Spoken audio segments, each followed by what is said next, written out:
Everyone, here again to help you with tips and tricks to keep your dog in shape until I can get to groom him. So today we're going to concentrate on brushing. And I wrote it down because this is classic.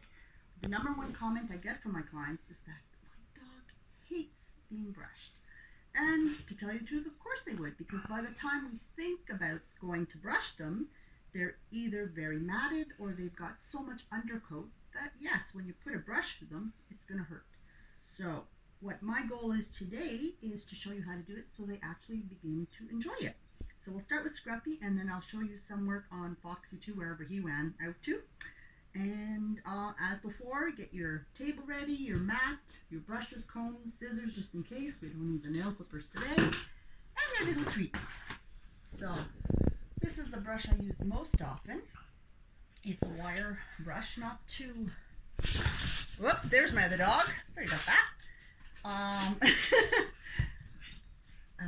Not too rough. So he's not in bad... Well, he's in bad shape, but he's been neglected too. Okay, stay here. What we want to do is do little sections at a time. And as you hear, when you hear that scratching sound, that means we're getting through something.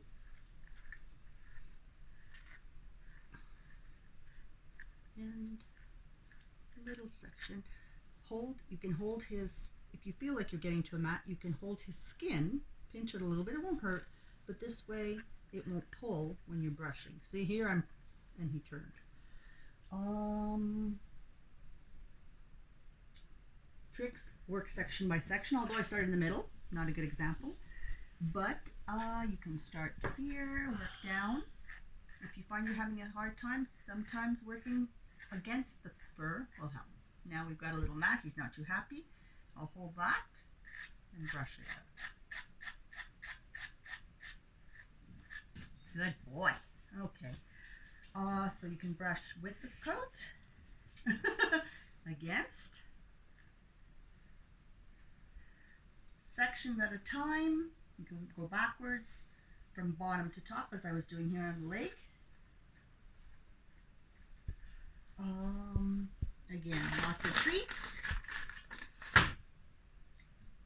Sometimes too, when you run across a mat, instead of trying to brush, whoops, where are you going, kid? Sit, sit, good boy. If you reach a mat here and you're trying to brush with the coat and that doesn't work, brush, I have to find an example to show you, but if you brush sideways, it'll open up the hair. And if you blow on it and you can see his skin, you know you've gotten to the, right down to the coat.